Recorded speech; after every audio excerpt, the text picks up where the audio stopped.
जिन चीज़ों के पीछे आज तुम भाग रहे हो, पैसा, परफेक्ट लाइफ, सक्सेस, बड़ी गाड़ी, क्या तुम्हें वो सच में वो खुशी देगी जो तुम सोच रहे हो? मुझे इस बात को समझने में 7 साल लग गए, लेकिन अगले 7 मिनट में शायद तुम्हें सब कुछ समझ में आ जाए। चलो एक स्टोरी सुनाता हूँ। एक छोटी मछली एक बड़ी मछली के पास तेजी से तैरते हुए जाती है और इसे पूछती है कि मैं एक चीज़ ढूंढ रही हूँ जिसे लोग ओशन कहते हैं।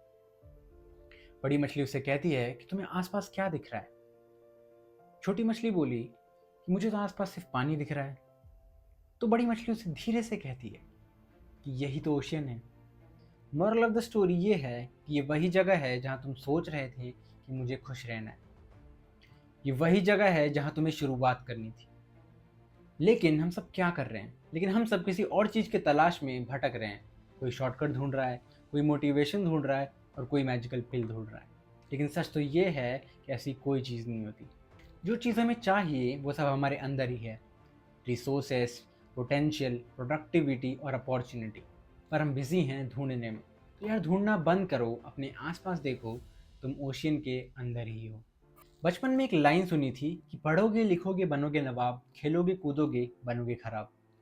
सिंपल सी बात थी कि पढ़ाई से पैसे कमाओगे, लेकिन ये तो किसी ने बताया ही नहीं कि पढ़ाई से भी ज़्यादा इम्पोर्टेंट है टाइम। पैसा तो बाद में कमा सकते हो, लेकिन जो टाइम चला गया वो वापस नहीं आ सकता। आजकल के यंगस्टर्स कहते हैं कि अभी तो जवान हूँ, मज़े कर लेते हैं।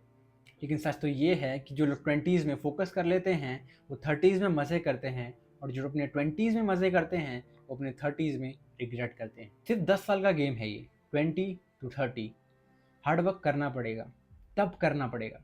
अपने फैमिली वालों को, अपने फ्रेंड्स को प्रूफ करके दिखाओ। देखो क्रिकेट के प्लेयर्स शुभमन गिल, ऋषभ पंत और जेप्टो की सीईओ आदित्य पलीचा, ये लोग की लाइफ सेट हो चुकी है और ये लोग सिर्फ 25 से 27 साल के ही हैं, क्योंकि इन लोगों ने अपनी अर्ली एज में ही बहुत ज़्यादा हार्ड वर्क कर लिया था। पहले जिसके पास ज़्यादा डिग्रीज होती थी उसे ज़्यादा बेटर जॉब मिलती थी, बट आज स्किल्स काफ़ी ज़्यादा मैटर करती। तो नई स्किल सीखो जिसकी डिमांड ज़्यादा हो, जैसे data analytics, data science, web designing, content creation और बहुत सारी चीज़ें। और इन सारी स्किल्स का फ़ायदा ये है, ये तुम्हें सिर्फ सैलरीज नहीं, एक फ्लेक्सिबिलिटी भी देगी। पर एक गलती सब करते हैं, अपनी पहली इनकम आते ही शोरूम चले जाते हैं, कोई नई गाड़ी लेने, कोई नया आईफोन खरीदने।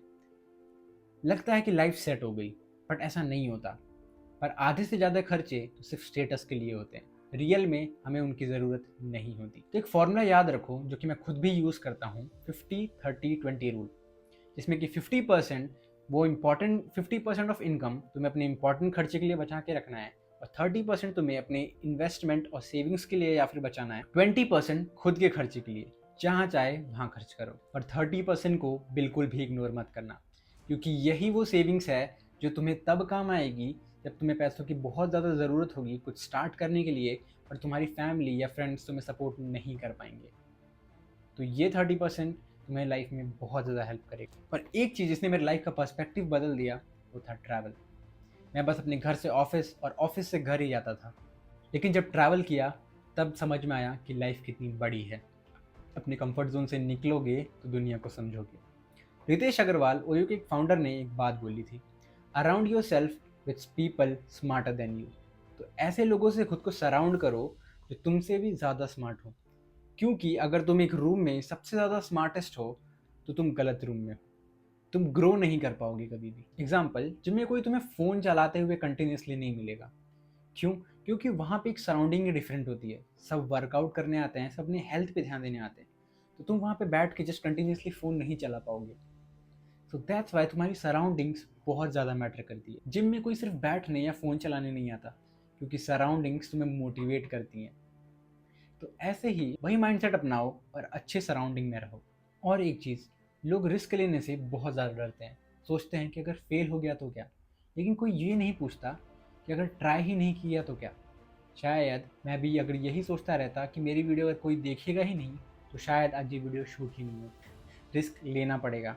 अपने माइंडसेट को पेसिमिस्टिक से ऑप्टिमिस्टिक बनाओ। स्टडी करो, रिसर्च करो और नेगेटिव थिंकिंग छोड़ दो, और बस सोचो कि मुझे ये चीज़ करना ही है, और बस कर डालो।